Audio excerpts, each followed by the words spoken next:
Good morning, Sir Lance. I am Crystal, reporter number 38, and I am going to tackle about producing the magazine. The staff of most magazines is much smaller than that of a newspaper, reaching the same number of people, meaning though a magazine tends to have a fewer staff members than the newspaper. Let's say newspaper and magazine have 100,000 readers. You might expect them to have a same amount of staff members, right? Pero hindi daw. Mas maliit lang daw ang staff ng magazine kasi ang magazine taga-focus lang sa maliit na topic, allowing them to work efficiently on a smaller team. Meanwhile, ang newspaper naman is naga-cover sila ng wide range ng, ng topic or content. Heading up the magazine is the editor-in-chief or occasionally the publisher, who is usually the owner or representative of the owner. Here we have is the structure of magazine. Firstly is we have editor-in-chief, the top editor responsible for overseeing the entire content and direction of the magazine. Sila yung oversee ng content and direction ng magazine. Meanwhile, ang publisher naman is nag-oversee ng business side of the magazine.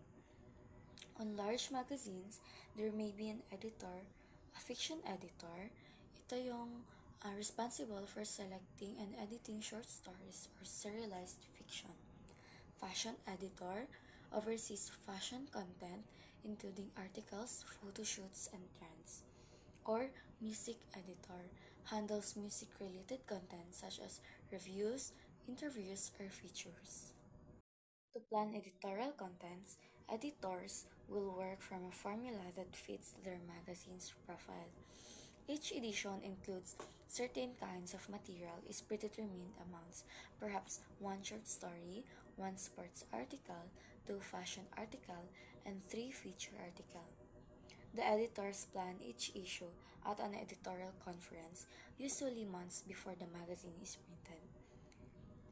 They discuss the focus of that issue, article, and photo ideas and proposed layouts. Where does where does the content come from?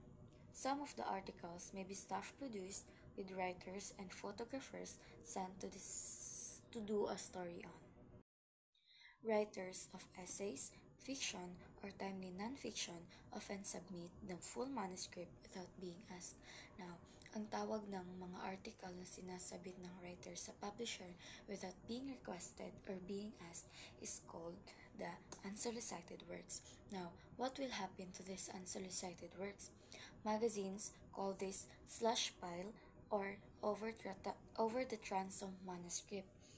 Big magazines receive many unsolicited manuscripts, but only few get published. Although most are rejected, a few are published each year, giving new writers a chance to get started. The magazine business. Like newspaper, many magazines are owned by chains. Some critics worry that corporate ownership will adversely affect the magazine's editorial policy and cause them to be more bland. Income. For most magazines, income depends on circulation of the subscription and used on sales and advertisement. Ad rates depends on circulation, pero ang advertisers is willing magpay to a premium just to reach their target audience. Now, in recent years, as cable has opened new television markets, ang magazine daw and ang newspaper is has declined kasi ang interest sa tao is na nasa television markets. So, to increase news and sales, some magazines is nag-make sila deals with the retailers to ensure a good display and almost aim for a colorful, appealing covers that will catch the attention of the browsers or the readers.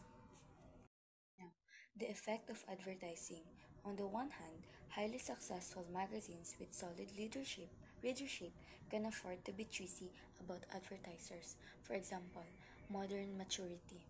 Ang Modern Maturity nga magazine is naga-aim sila at older readers. So, Dili sila mag-accept og mga ads for wheelchairs or hearing aids or any ads with the words pain, inflation, suffer, hurt, ache, and flare up. Another example is Architectural Digest and Bon Appetit refused pet food ads kasi ang Architectural Digest is nag-focus sa luxury living, mga interior designs, and architectures. And ang Bon Appetit is nag-focus sa food. So, that's why dili sila mag-accept og mga pet food na ads. What is alarming is that many advertisers want a positive environment in the magazine. That means that they do not want to see articles about controversial issues or ideas. As some say, they want the magazine audience to buy and not necessarily read. Because advertisers have punished magazines that pursue an independent editorial policy by pulling their ads. Some magazines have so that's why ang ubang magazine is cautious na sila about what they print and what they say, and less interesting and worthwhile. This trend became popular as competition for ads increased. So, thank you, sir.